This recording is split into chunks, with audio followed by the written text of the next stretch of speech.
Last year, my students gifted me with this after hearing some of my talk about 50 Shades of Grey. And knowing that it was based off of Twilight, they assumed that I must be Team Edward.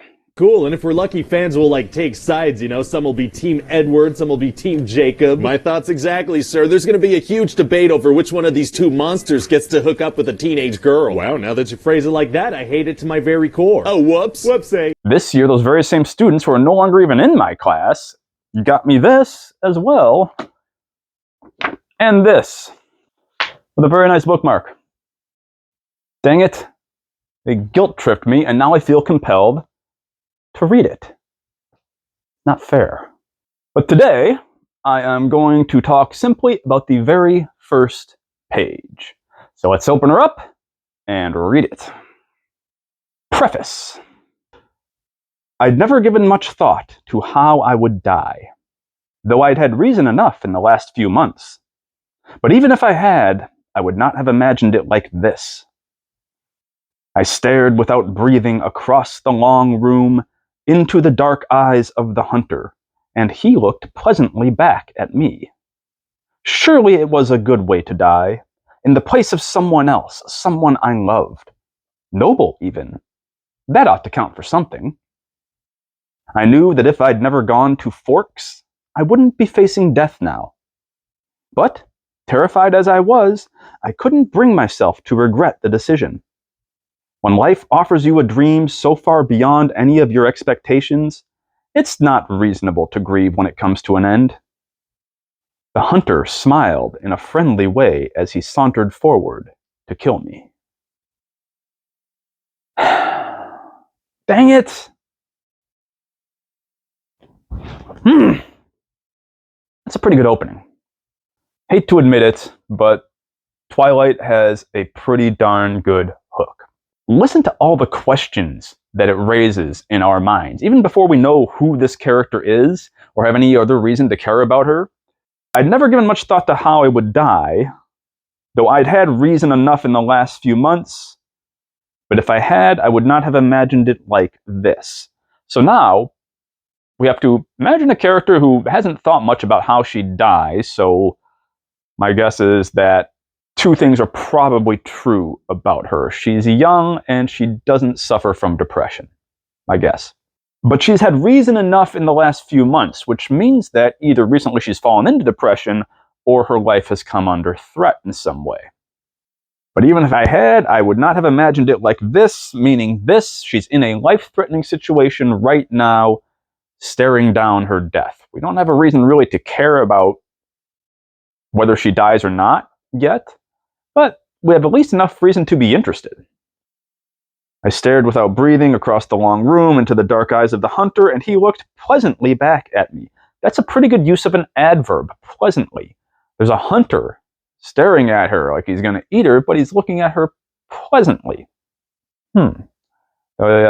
Ironic juxtaposition between the adverb and what's going on in the scene piques my interest. Surely it was a good way to die, in the place of someone else, someone I loved. Noble, even. That ought to count for something. So we have a beginning here that is mirroring the end of A Tale of Two Cities, I believe. It is a far, far greater thing I do now than I have ever done. Sacrificing oneself for another. So she's not just dying, she's not just under threat of death, but she's actually sacrificing herself. She's making the choice. She's making the choice to die in place of someone else, which gives us a hint that she's acting heroically. But again, we don't know why, or even who she is. But those are all questions that are raised in the mind. Now we have to find out. I have to find out. I knew that if I'd never gone to Forks, great town name there, I wouldn't be facing death now. But, terrified as I was, I couldn't bring myself to regret the decision.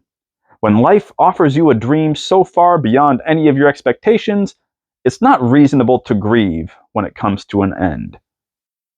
What are you talking about? Sure it is. Also, now we have questions raised again. She made a decision to go to Forks, wherever that is, from wherever she was, and has no regrets, even though it's about to cause her death, because she's lived a dream far beyond any of her expectations. Really? Yeah, she's like a bull. She just sees a red flag and runs at it. Sure sounds that way. So, pretty much this preface, this one page, barely a paragraph preface, is setting us up for what I'm guessing is the plot of the rest of the book. She's going to move to Forks. She's going to not like it, but then it's going to offer her a dream beyond anything she could possibly imagine, but that's also going to bring a lot of threats to her life. What'd you have for dinner? Just leftover piece of cake. Cake? Culminating in this one, which is supposedly going to end in her death. This is beginning that in medias res way, in the middle of things, where Fight Club begins, right prior to the climax, with the narrator with a gun in his mouth. And then we flash back all the way to the beginning to find out where Tyler Durden came from and everything. We're kind of doing the same thing here, it feels like. We're starting right at the tip of the climax. We're at the starting edge of the climax, and we are flashing back, and the rest of the book up until that climactic point again is going to be that flashback showing us the journey I pretty much just described. Now, I have not read any of these books before. I haven't seen any of the movies. I've seen plenty of reviews, the pitch meetings, and all of those. Book series about vampires. Oh, vampires are extremely cool. Yeah, not these ones, though. Oh. The bad lip readings, which are hilarious. Dude, you slapped a fish. And I've heard people talk about the book. I've read reviews on the book. I've read reviews on the movies. And it's just never enticed me enough. So thanks again, kids, for guilting me into doing this. But again, so far, I can't say I hate the opening. It's enough to actually grab my attention and make me curious about who this character is and what's happening to her and how it came to be. The hunter smiled in a friendly way as he sauntered forward to kill me. So, again, we've got a bit of irony here. The hunter is smiling friendly-like, but coming forth to kill her. So we kind of have a spider's web type of thing where it's the friendly killer, always the most dangerous. But again, we have no idea where she is, why she's trapped, or whether she really is trapped with this hunter, who this hunter is, why he has the power to do this, and why he would want to. I mean, if you know anything about Twilight, you probably have an idea, but that's all I really have so far, is an idea. We'll find out. I am going to start the next page, and we'll see if it pays off what the preface set up. My mother drove me to the airport with the windows rolled down. If you've seen my 50 Shades of Grey review, then you'll know how I lambasted the opening sentence to that one. I scowl with frustration at myself in the mirror. Can we not, as readers, understand a scowl? And also, at myself in the mirror. Who else are you looking at in the mirror? This opening isn't nearly that bad, but at the same time, it does kind of bother me when authors make basic, even slight grammatical errors in their opening pages, where it's kind of the most important to be as on point as you can, unless you're making intentional grammatical errors, like Huckleberry Finn, let's say. You don't know about me without you have read a book by the name of The Adventures of Tom Sawyer, but that ain't no matter.